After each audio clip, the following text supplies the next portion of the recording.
It's Tuesday of the RHS Flower Show 2023 and there's a bit of a buzz. It's not as busy as it was about an hour ago. People are probably pushing off for lunch somewhere, but we're chatting about hostas, chatting about pots, about ferns, great big bamboos, agapanthus, and having a jolly time really. Really interacting with the customers and having long conversations with them, which for us is what it's all about. Very, very important.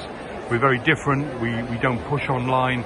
We have an online web shop, of course, but we love to have conversations with the customers. And this isn't being set up. This is just what's naturally happening.